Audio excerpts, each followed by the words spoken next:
Hey everybody, Matumbo here. Welcome back to the channel, and today we are playing some more Historic here on Magic Arena, and I am so excited to be playing a deck that we featured a long time ago. Not this exact copy, of course, but a deck that we're familiar with, and a deck that is super fun to pilot.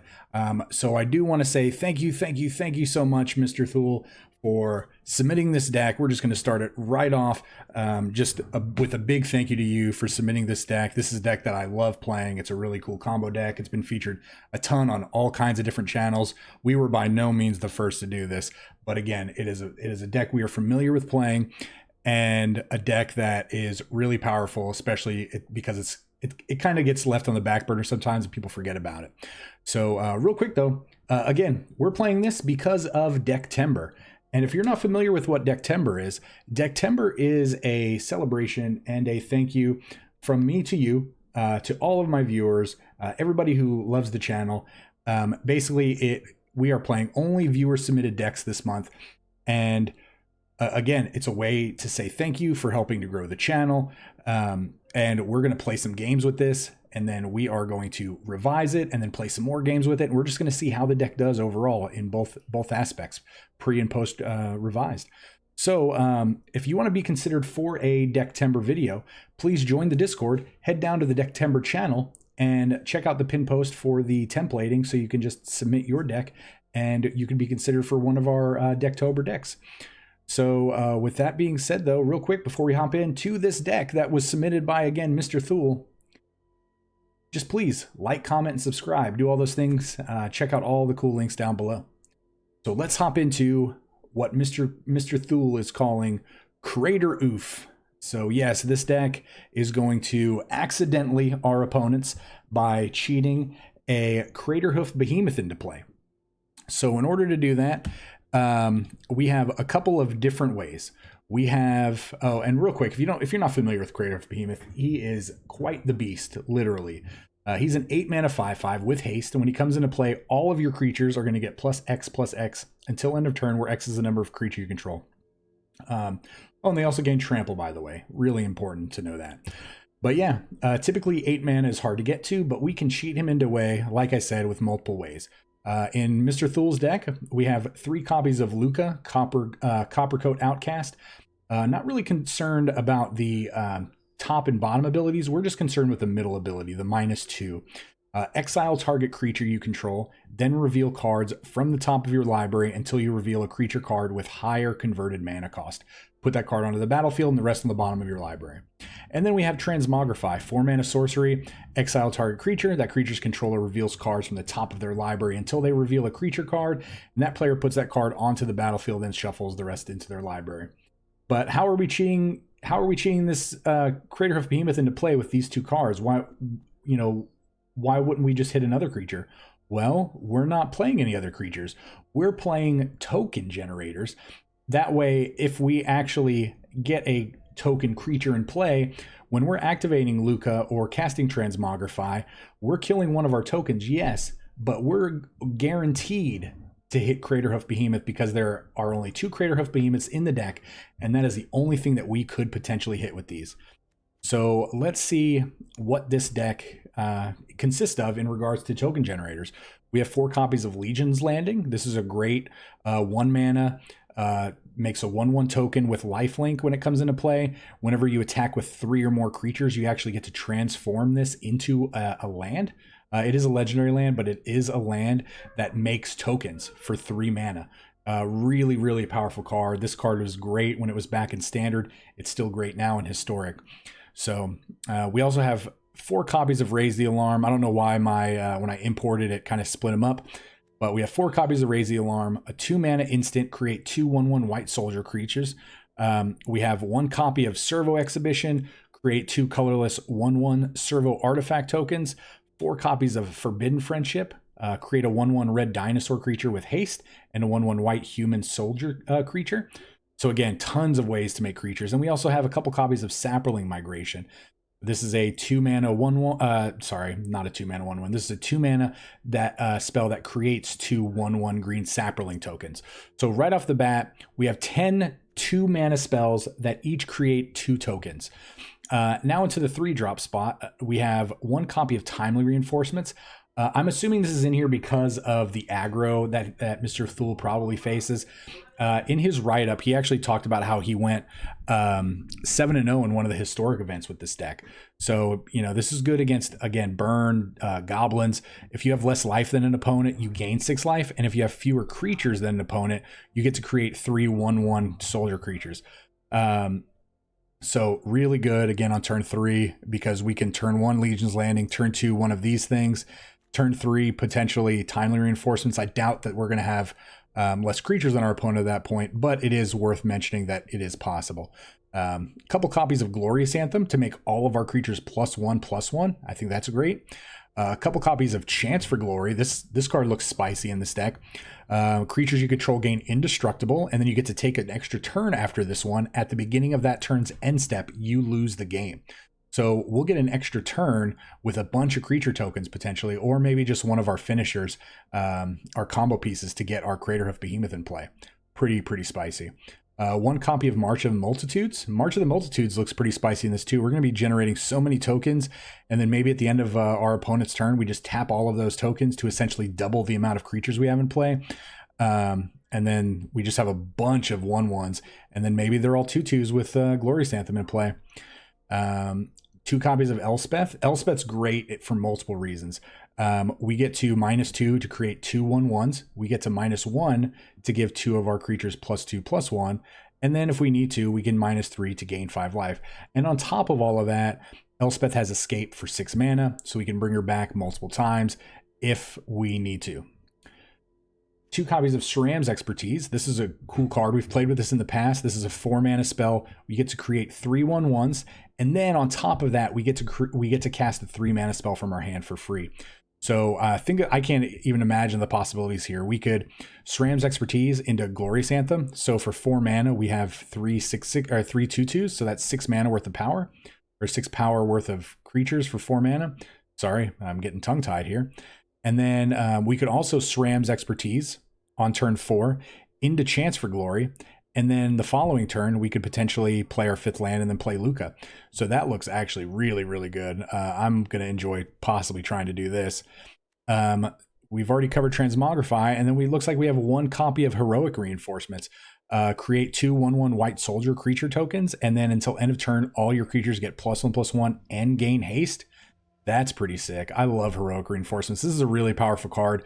This was actually quite popular a couple years ago, back when this was in Standard. This was heavily played. It was played in some really big top tier decks that actually did well at some of the higher end tournaments. So it's actually good to see this card every once in a while. And then we have a couple copies of Ondu Inversion. So this is probably just a panic button, a reset button. It does cost 8 mana to destroy all non-land permanents, but it also doubles as a land, comes into play tapped, adds white mana. But again, this is a way to potentially get rid of that pesky 9 live Solemnity combo, because this is something they would not see coming. And then we just have a bunch of different lands. It looks like we play 21 lands, 23 total if you count the Ondu Inversion, and then 27 if you count the Legion's Landings flipping. So yeah, and again, we've got just all kinds. We've got some deserts that do some things, and then a bunch of just different, essentially dual lands that tap for different colors because of the fact that we're playing 3 colors. We're in the Naya colors. He does have a sideboard in his deck, but we're not actually going to worry about the sideboard because we don't play best of 3. We play best of 1, and that's what we're going to do. So let's hop into this deck. Let's play some games, and then we will be back in just a few games to talk about it and then make some changes. So see you guys soon. All right, we're going to revisit really a favorite of ours from a long time ago. This is obviously a bit of a different build, so calling this the old Craterhoof.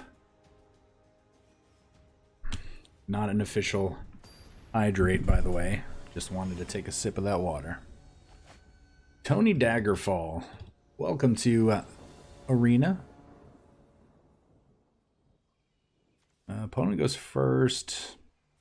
I mean, we're going to keep this. This is a pretty decent draw. If we can just go land, we should be fine. Alright, well. Not necessarily what we wanted to see here.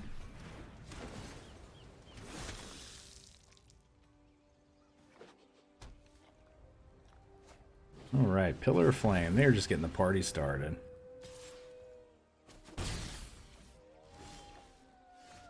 So...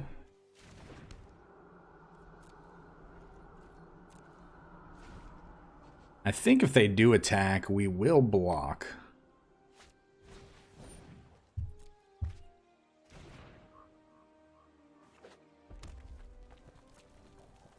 No attack, huh?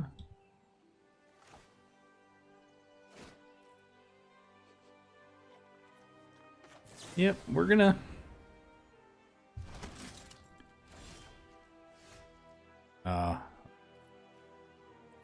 little unfortunate there. We need another white source, right?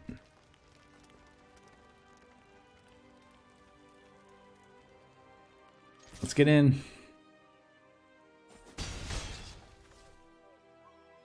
I'm surprised they didn't actually go after one of those while we were attacking.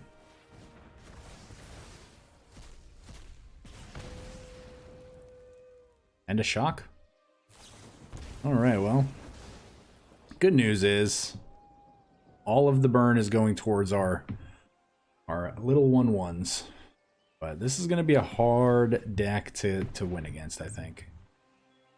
This is not how we wanted to start her off.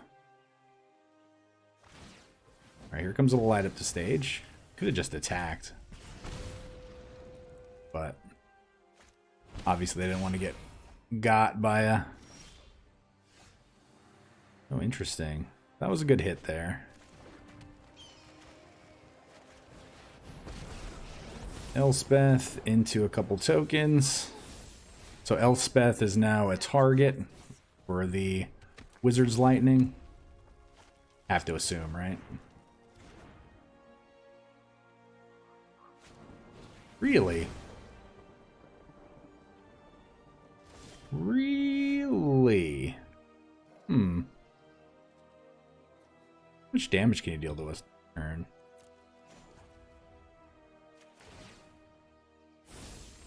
Courage will bloom in all who seek justice.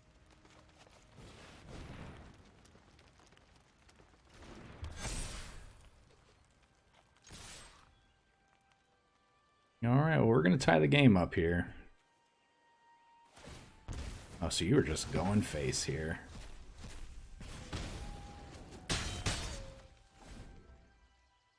We didn't have enough tokens to actually do anything that turn.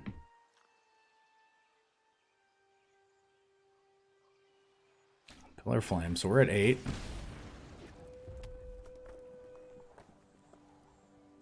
Do they have enough to end the game?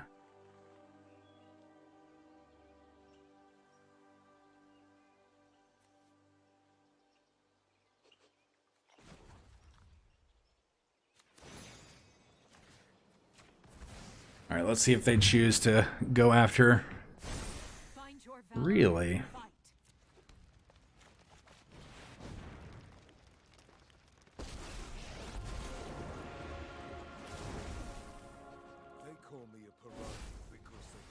All right, well, let's deal some damage.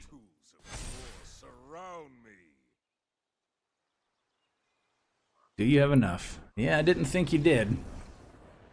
I was getting worried, though. I was getting worried. But again, we had to pump. We didn't want them potentially lava mancing our 2/2, so we had to make it a 4/3. That way, if they wanted to kill the one that we were targeting with this, they had to actually use a card in their hand, which would have prevented them essentially from killing us next turn. So it was just a lot of positive outcomes with that line of play. So, all right, next game. All right, Craterhoof game 2. Now we actually do the hydrating. Oh man. Remember, if you are sitting in front of your computer all day, or your TV, you know, which a lot of people are because of quarantine and everything like that, make sure you're getting enough fluids. Make sure you're taking a break every once in a while and, you know, getting up, moving around. So this is a weird hand. We're going to try it. This is a weird hand. And if we got like Thoughtseize or something on turn 1. Oh my god. We're going to get Thoughtseize on turn 1. Should we Pact of Negation?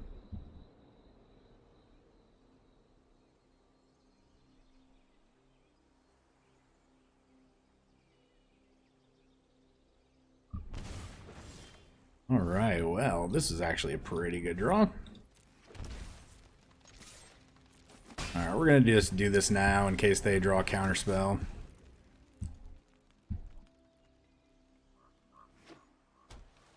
Alright, Burton Melodus. Not really anything we're super concerned about, but we are going to be concerned with this Wrath.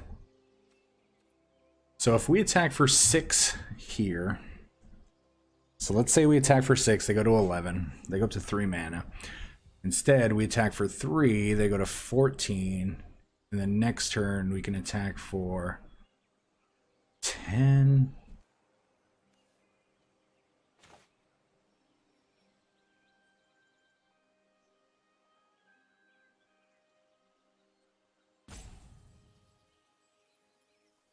Eight, 14, so they're at 6. They're actually just at less life if we do this.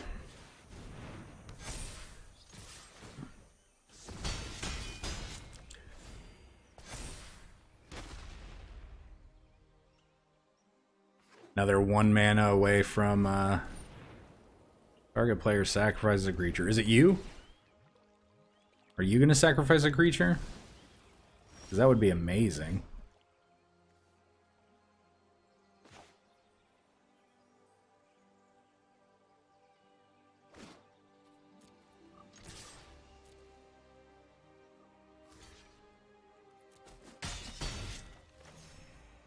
Alright, let's go ahead and get this down now.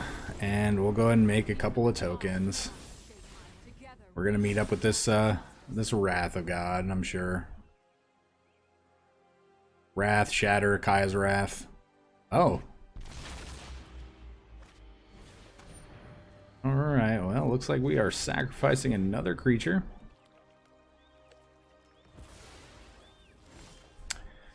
Oh, and boy, do we wish we had another red source for this friend. Oh. Romano, what are you doing? This doesn't get flying, does it? No, just +2. We do +2. You block 1. You take 6. You're at 5. And we make another token at the end of the turn after you probably Wrath. Yeah, you were probably just in a bad spot, but I don't know about conceding. But good game. Good game. All right. Game 3, mini boss. Before we get to potentially go in here and butcher this deck, right? Oh, I'm already thinking of some changes. Already thinking of some changes. Not too sure on them, but at least we have the cogs in there working a little bit. But we go first. We don't have. I think we keep this. We don't have a 1-drop. But we do have a couple 2-drops. If we draw some land, we are off to the races. Yeah, I'm gonna hold on. I'm gonna raise the alarm first here. See what they're up to. I don't think there's a world where we can actually like get them good here or anything. But most importantly, we have to draw land. Yep. You're on that Wily Goblin plane. Alright. Deck, land us. I'll take it. I'll take it. I'll take it. Do we attack? Yeah, if they block, right?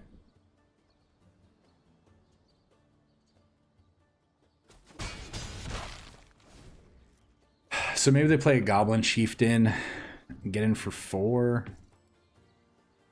See, a Goblin War Chief doesn't really do much.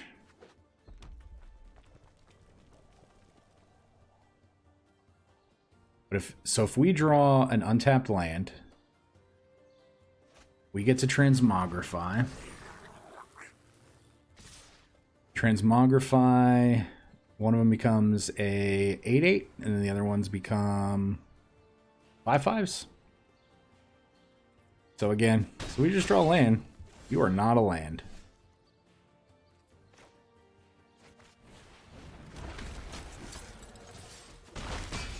Alright, well, we are out-creaturing the creature deck.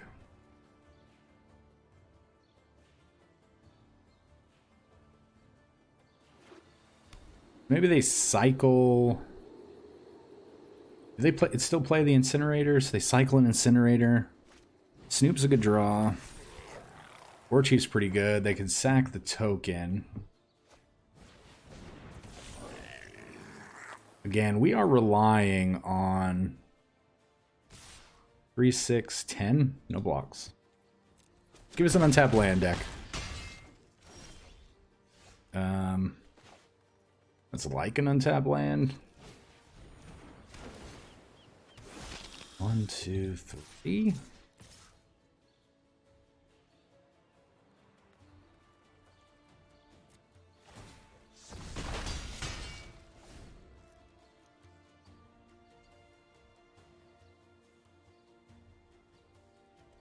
So we just have to live through this, right? Alright, well, I feel a Mux is coming.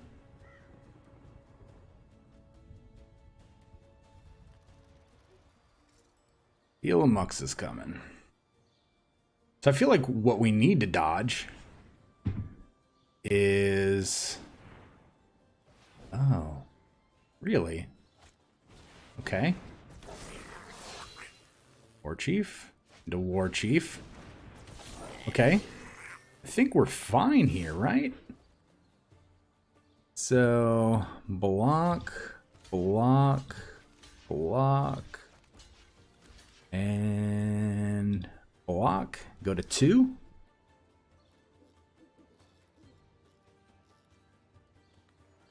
So then, this becomes a... So it's a 5, 6, 7... Yeah, we have enough. So we're at 2. Alright, so they play a Matron for 1. They don't play a Matron for 1 because they... And they should have, because that only costs 1 mana. Just seeing if there's anything else we want to be doing. Are we sure? Yes, we're sure. And we should have just enough. Oh, get out of here, goblins. Oh, that felt good. Chris 43, 456. Oh, our first mini boss. Yeah, again, make sure you're using your life as a resource. And that's what we were doing. And luckily we drew enough tokens to actually keep us alive. So all right, well, good game, my friend. Good game. Let's talk about this deck. All right, well, let's talk about the original version here of Craterhoof. Again, submitted by our friend Dr. Thule in Discord. So, obviously, we went 3-0 with this deck. It's a great deck. We played a version of this a long time ago once JumpStart had first come out, and I think we named it like Transmogre Behemoth or something like that, which of course it focused on Transmogrify, Luca, getting Craterhoof into play, because Craterhoof is actually the only creature that we're playing. So there is that. Now, what I like about this deck is it still focuses on the essence of, again, Transmogrify, Luca into Craterhoof Behemoth. What I also actually like about this deck is the addition of Chance for Glory. I really think that with enough counters, or not counters, but enough tokens, Chance for Glory is actually a pretty good card, especially in a deck like this, because you're playing a token on turn 1, potentially a couple on turn 2. On turn 3, you could even play a couple more. And then let's say you don't have a Transmogrifier in your hand, but you have a Luca. On turn 4, you could actually just say, okay, well, attack for a couple maybe, and then Chance for Glory, I get one more turn. Now I get to go land, Luca, Craterhoof, good game. So I really, really, really do like the addition of Chance for Glory in this deck. What I don't think I'm a fan of, actually, in this deck, I actually am also a fan of Pact Negation in this deck as well. Again, the card is a little busted. Yeah, you can't pay for it. There's really never going to be a situation where you're going to want to be countering something on your opponent's turn. It's always going to be something on your turn in order to prevent them from stopping your combo. But what I really don't like in this deck, I feel like, is the green. Yes, we need green in this deck for Craterhoof Behemoth, but we absolutely do not need green mana in this deck. Now, looking at Mr. Thule's deck, we do have a couple copies of Sapperling Migration, and we have a copy of March of the Multitudes. And of course, if you have these in your deck, you're going to need green land. March of the Multitude, you don't necessarily need green in your deck, but because if you have a way to create green creatures, well, Sapperling Migration does create green creatures, so we do need green land in the deck for this, which then would fuel the March of the Multitudes. But again, I feel like we could actually fit a lot of our fixers in our deck. Or I'm sorry, let me rephrase that. I think we can fix a lot of the mana in our deck. And then maybe some of the awkward draws. Even though we won all 3 of those games, I do feel like the draws were a little awkward. So I do feel like if we were to just alleviate green from this deck, we could actually fix a lot of that. So SRAM's Expertise is actually a great card as well. This makes 3 tokens, and we can get them good with a 3 drop. So another great card, another great example of this would be the one I gave you earlier, where we're making token on turn 1, 2 tokens on turn 2, some tokens on turn 3, and then on turn 4, we can SRAM's Expertise and then cast Chance for Glory. And then we just have a bunch of tokens, and then it's our turn again, and then we win the game. So yeah, I feel like there's a lot of just really, really, really good potential in this deck with just sticking to the red and white. And potentially maybe adding, I'm not sure how many of the Craterhoofs we're going to add, but we're going to add probably at least 1 overall, because 2 is a great number. Obviously, you never want to draw Craterhoof. Drawing 1 of them is okay, but on the off chance that you do draw both of them, then your deck gets really awkward. So having 3 in the deck is at least going to possibly prevent those really awkward games where we draw all the Craterhoof Behemoths. So yeah, so let's do what we do and hop into our magical, mystical time machine and mess around with this deck and see what we come up with. And we will be right back. All right, so welcome back. We have Craterhoof version 2.0 against this deck submitted by Mr. Thule, and this is our revised version of the deck. And as you can see, we did do a bunch of tweaking. Notably, first card you might notice is we do have a companion. I'm doing this. I know a lot of you get upset at me when I don't include companions. So even though I'm not a fan of playing with companions, and that's really mainly why I don't do it. It's because I just think I don't like the ability. But we're going to put this in here to show you that it is possible to play a companion in this deck. We're going to play Kahira. Kahira basically says that each creature card in your starting deck is a cat, elemental, nightmare, dinosaur, or beast. And obviously the only actual creature in our deck is a beast. So this is going to be our companion. It gives all of those creature types +1/+1 whenever it's in play. So that is the first thing of note. Second thing of note is we are not playing any green mana, again, because we don't want to draw any green mana. Because we don't want to be casting any green cards. We want to be cheating our Craterhoof Behemoth into play. We don't want to be casting that thing. Who needs to cast cards like that when we can just put it out in play for 4 or 5 mana? Oh, so much better that way. Also, we did up the Luca count up to 4. Since there were only 3 in here, We do have 4 of each, as it is one of our most important cards in our deck. So that was another change. And then we really didn't change a lot in the deck other than that. We did drop the Pact Negations. I really, really, really wanted to keep the Pact of Negations in this deck, but I felt like it was a little too, I don't know, cautious. I can't really say that it's more of a win more card, because obviously you're not winning more with it, but I do think it's just a little overly cautious to play Pact Negation in this deck, even though I think it could be a good addition. So really, we have 4 Legions landing still. We added Dragon Fodder.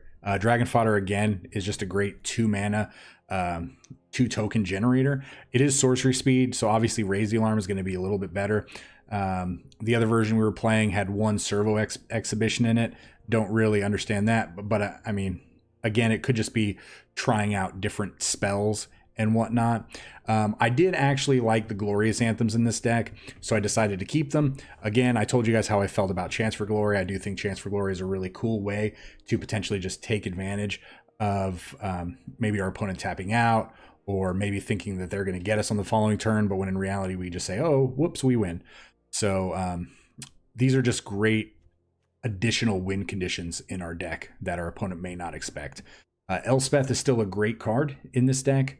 4 mana, potentially making 4 tokens total. And then, being able to buy it back with the escape ability is great. SRAM's expertise, I think, in this deck is a great addition. So we left those in there. Didn't really have any room, I don't feel like, to add an additional one of those. But I did make room to add an extra heroic reinforcements. Again, the heroic reinforcements, just with enough tokens on the board, can just go over the top. You make all of your tokens +1/+1, and then they all get haste. It's really, really, really powerful. Sometimes late game, and sometimes we don't even need to get to our other combo cards to get Craterhoof Behemoth out, because heroic intervention might just do the job. So on top of that, we decided to throw in 1 Castle Embereth again, because it's got the whole Glorious Anthem type effect with it. And then Castle Ardenvale, just to create tokens. So the addition of these lands should actually help improve the deck. So that's what we're hoping for. We are rounding it out with 23 lands. Again, no green mana. We don't need green mana, because Craterhoof Behemoth does not cost green mana. He costs red. That's all we're focusing on. So let's hop into our gameplay and see if we can do this deck some justice. See you guys at the wrap up. All right, instantaneous pairing for game 1. So Craterhoof 2.0. Let's do it to it. And I feel like this has some potential here. I don't hate this hand. I do feel like our opponent might be on the colorless plan, so let's see if we can draw another land or 2.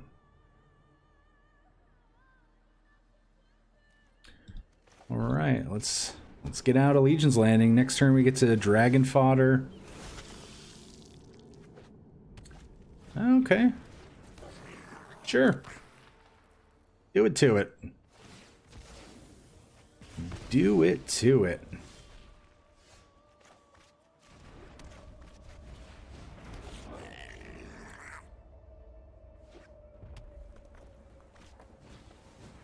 All right, so they are just playing goblins, it looks like.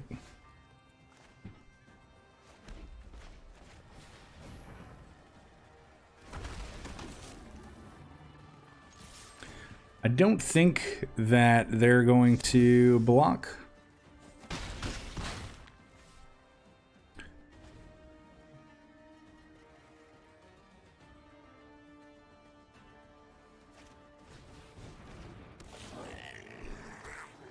So again, if we draw land here, actually, this gives all of our creatures indestructible.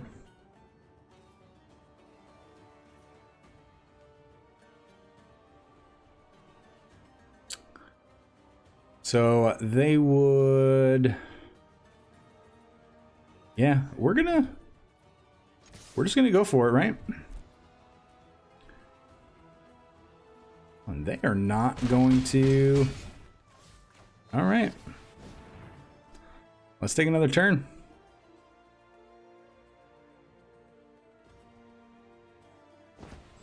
All right, all of our creatures are indestructible at this point. And Luca.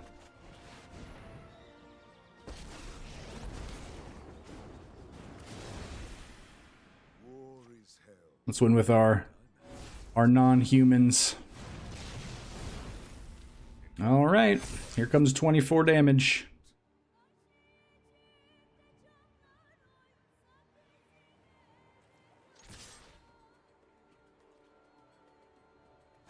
Oh, the goblins. That felt great. So that was a quick win. Didn't even feel like we actually needed to cast the Chance for Glory there, because we could have just tried to go Transmogrify. But again, with them being indestructible, at that point, they could not sacrifice 2 goblins to, or however many mana it is, to go, you know, cycle their Incinerator, kill one of our guys. So it was, at that point, they realized they messed up. So let's go to the next game. Yeah, that was a super, super quick win.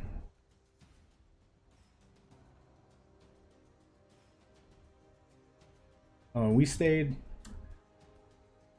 pretty low to the ground. We didn't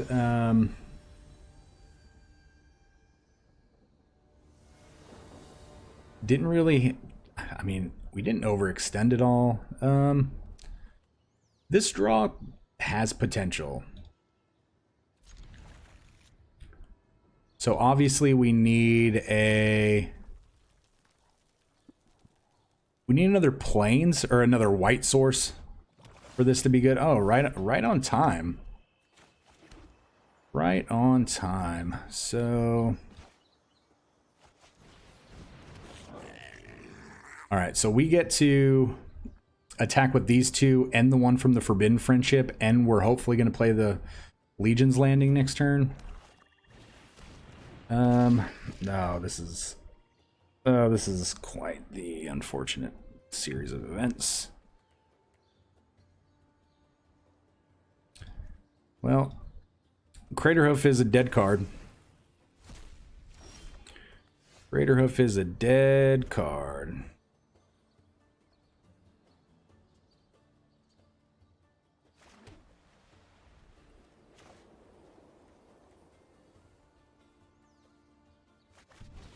I mean, I think we just have to stick to the plan, right? And just hope that they don't have a Duress or a Thoughtseize or something crazy like that.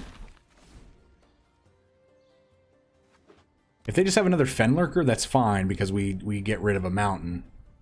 Okay, that also works. Make this quick. I'm bored. All right.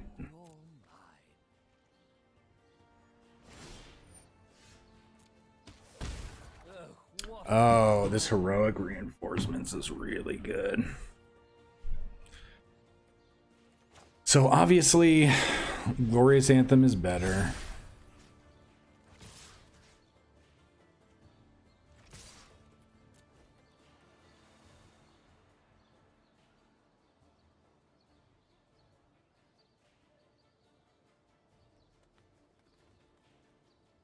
Have to kill the Davriel. Because there's a small possibility, again, very small possibility, that we get to keep the heroic reinforcements. I don't think it's going to happen, but if this stays in our hand, we 100% win the game next turn. Unfortunately, it was not meant to be.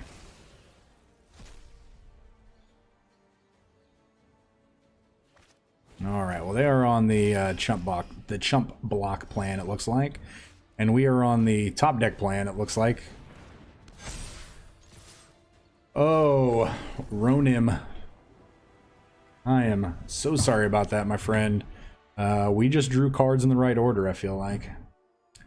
So, good game, good game. And again, we were hesitant about discarding the Craterhoof Behemoth. Obviously, it's the right card to discard because we can't ever cast it.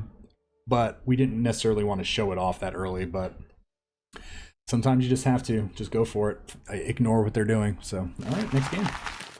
Alright, let's hop in to game number 6. Had to take a quick break there for work.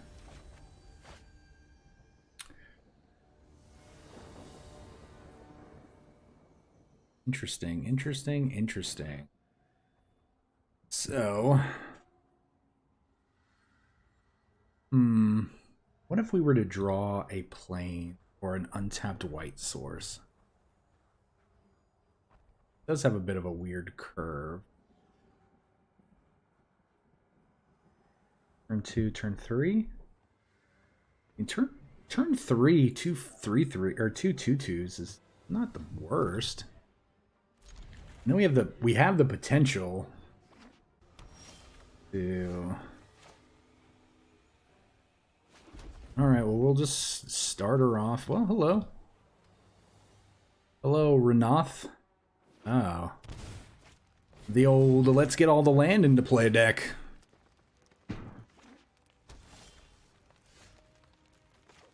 All right, well.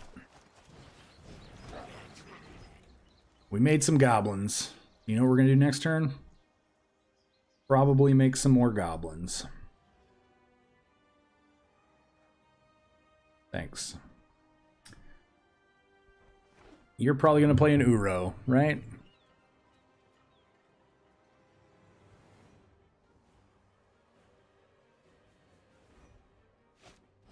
Oh. So you're playing... Oh, you're playing stupid Neostorm.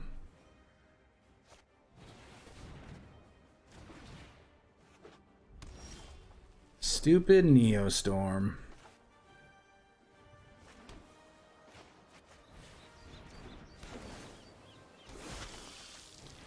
Well, you got it, you got it. I can't beat a Neostorm deck. I don't have any interaction, unfortunately. Oh no, Uro. Okay. It still could be Neostorm. Still think it is a Neostorm.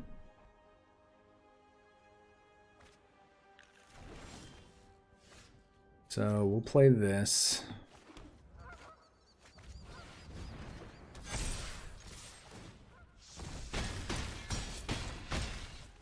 I don't even think we play that. We play this and they just blow us out with the Storm's Wrath. At least this way we can rebuild a little bit, right?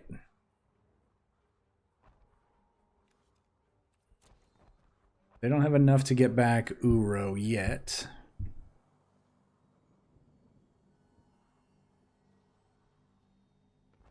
Or is this a Genesis Ultimatum deck?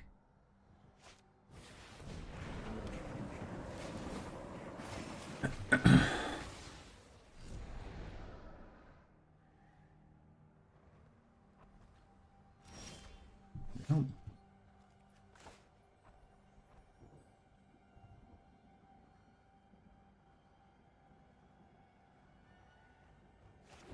We just go for it? If you will not see things my way, evolution provides a... Is it a Turbo Fog deck? Don't be a Turbo Fog deck.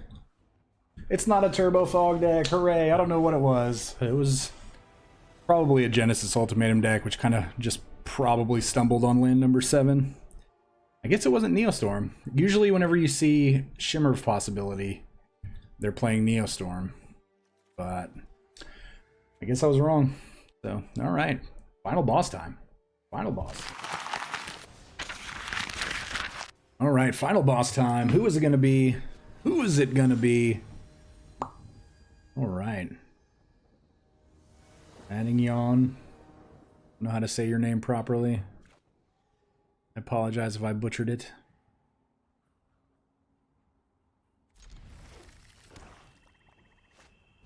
Luris Thoughtseize. Not what we wanted to see.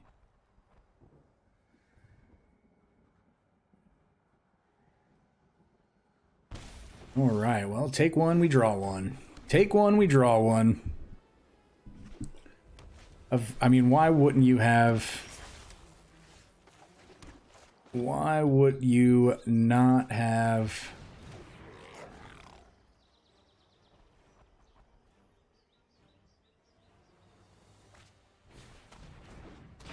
One, two, three. Oh, maybe they sack... No. Oh, goodbye, Luca. Take the Craterhoof. Really? You're gonna take the Raise the Alarm? I'm very surprised by that. It's because we don't have any land.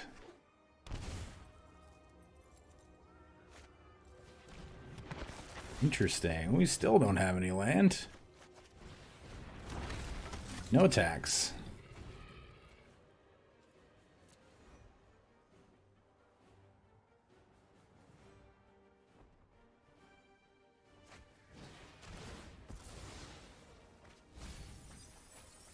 All right, you got rid of our dinosaur. No.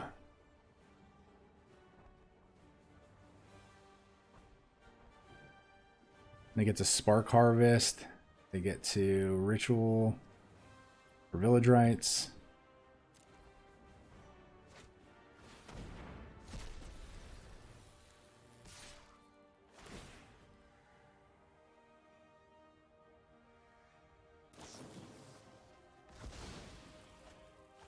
Interesting.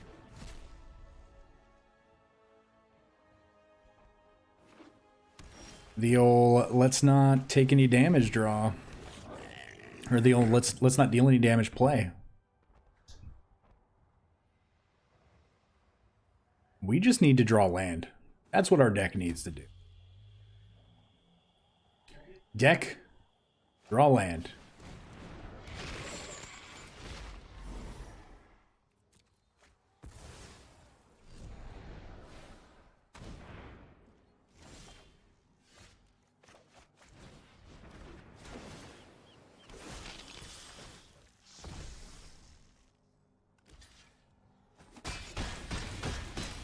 Alright, well, we just need one land.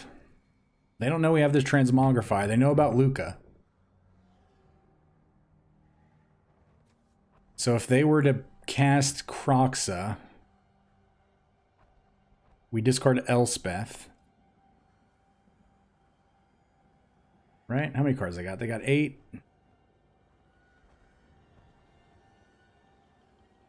You have to imagine casting Croxa is still the right play here, right? Maybe they Luca into Archfiend Vessel.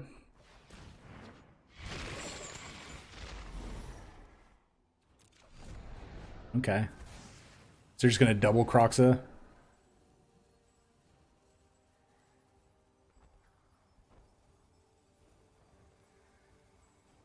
If we draw land...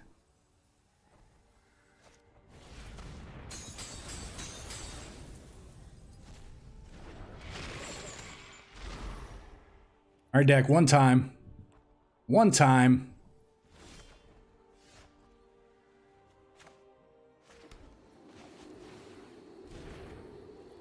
Gotta bring back Kahira.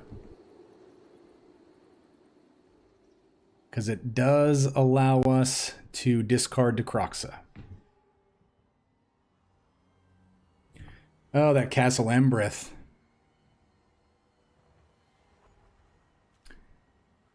So, I'm still imagining Luris is going to come down, right?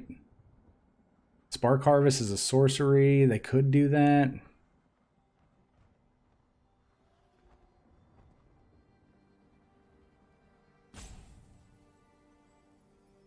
This is a really weird game. Oh, no. Oh, man.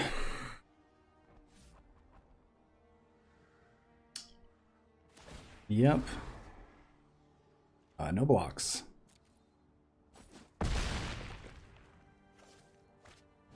All right, Luris. Auto Tapper got you pretty good, though.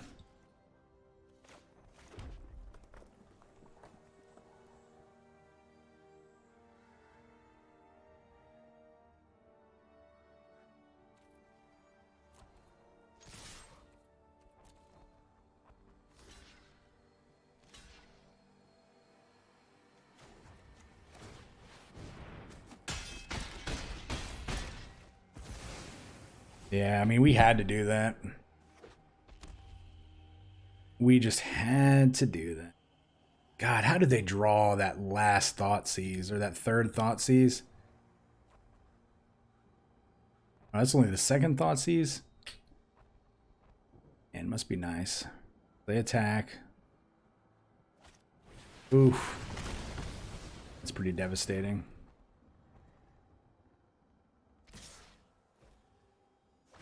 They should Spark Harvest us here. Yep.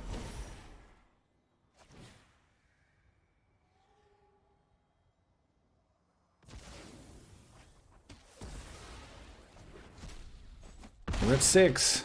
We need a draw. We need a draw. Is that a draw? Don't think that was a draw.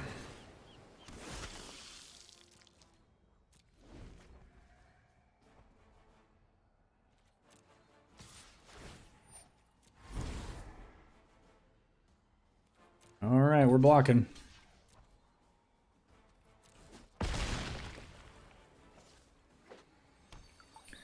So I guess if we draw one of our Transmogrify slash Lucas, this is good. We did it. We did not do it.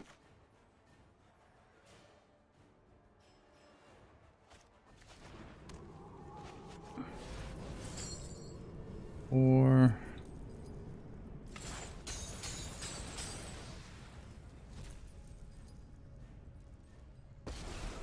we are about to be... The time to fight is now. gain 5, we go up to 9, that's... yeah, that's all we can do. If you are going to All we can do. fight me. We're at 5.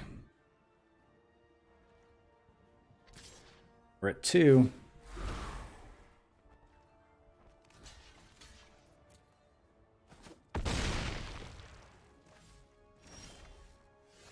Did we win?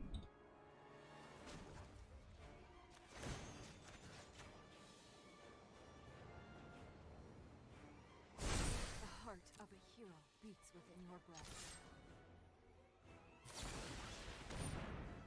You have 2 Bedevils? Don't tell me you have 2 Bedevils. Oh, we exact seized you. Yes. Oh my gosh. What a crazy game. Oh, man. We were so mana screwed for most of that game, and they just had a very bad draw. Holy smokes. Holy smokes. The 1 token plan. Ooh. Good game. Good game. All right. Well, there you have it. We crush it. We have 2 days in a row now where we went 3-0 with the submitted deck and then 4-0 with our version of the deck. So yeah, we did make some really big changes to this deck. We did completely cut green, at least the green mana aspect of it.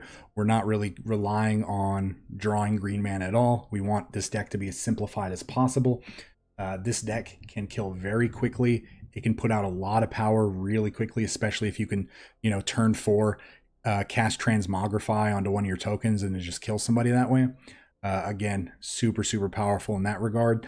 But the addition of the Kahira, I don't really feel like made a difference. But in that last game, which we should have lost, I feel like we did actually win because we were able to discard the Kahira and not take that additional 3 points of damage that one turn. Or the final turn. So yeah, so Kahira again is in here because it's one of the usable companions. Again, I'm not a huge fan of playing the companions. I think they are way busted. If you're not familiar with how they used to be, you used to just be able to cast them from the command zone, or not the command zone, from the companion zone without even having to pay 3 mana to move it into your companion zone. Or from the companion zone to your hand, you used to just be able to cast it. It was crazy, and it was so busted they had to errata it. But yeah, so looking at switching back and forth between these 2 builds, Obviously, like I said, we took out green, we took out the Pact of Negation. The Pact of Negation was literally the last card we removed. We were wanting to keep it in here, and we probably could have, but I'm glad that we didn't. Yeah, I may come back in here and build another version of this, but Pact of Negation again is really good because you go to activate Luca or cast Transmogrify on your creature, they can remove your creature in response, and then it kind of just fizzles that whole activation or the ability. That way you can't use it that turn, and then they could potentially just take over the game from there, because that might have been your only potential window. Maybe they wipe you, wipe the board next turn, or they get rid of the Luca. It's really devastating if that were to happen. We've had it happen to us in the past. It's not fun. So again, Pact of Negation, I'm assuming Mr. Thule put it in there because of that, because you're not wanting to cast it on your opponent's turn, because you have no way of paying 2 blue and 3 colorless mana in this deck. Even with the mana base that he had no blue mana. So again, not wanting to do that. But I do feel like we were actually able to cast every card in this deck at some point. It served a purpose. We were able to win both with the combo of cheating out Craterhoof Behemoth in the way with Transmogrify and with Luca. Again, we do have 4 of each of those now, as opposed to just 4 and 3. And then we were also able just to win with the go wide plan of just getting out tokens and then just pumping the tokens, either with heroic reinforcements. I don't even know if we cast that, or Glorious Anthem, and then just getting the job done with the go wide plan. So yeah, this is the deck. The deck is great. I love this deck. Again, it's semi-expensive to build. We do have, I believe, 9 mythics in this deck, 11 mythics in this deck, because Elspeth's in here. So yeah, it is kind of pricey. You do need the Craterhoof Behemoth, so that's something you would need to have if you wanted to build this. You don't need the Chance for Glories. That's something you could potentially cut. And then the Elspeths are something you could potentially cut if you wanted to. You could just go up, honestly. If I were to try to make this deck a little cheaper, I'd probably just run 4 heroic reinforcements instead of running 2 Elspeths. But you do need Lucas and you do need Transmogrifies, because this deck relies on that. So yeah, so you still have seven mythics overall, a ton of rares. But again, this deck's super fun to play. I highly recommend it. I've actually climbed on this in ranked mode before, so I would not be surprised if you were able to do that with this now, because again, this deck falls off the radar so often and people just forget about it and they're not prepared for it. So if you have the cards for this, I say build it, or build a modified version of this and just go for it, because this deck will win you games 100%. Not 100% of your games, but it will win you games. But yeah, I really hope you enjoy this deck. Again, thank you so much, Mr. Thule, for submitting today's Decktember deck. Again, if you're not familiar with Decktember, we're just giving back to everybody and playing viewer-submitted decks. If you want to be considered for Decktember, head over to the Discord channel. The link is down below. Join the Discord. Head over to the Decktember channel and check out the pin post. There is a template for how to submit your deck, and just submit it. We choose a random deck every day.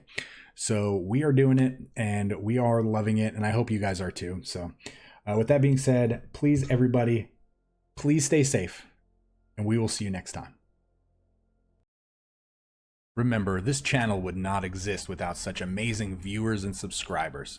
Thank you so much for interacting with the channel and helping grow the community. And a very big special thank you to the Patreons listed here for supporting the channel.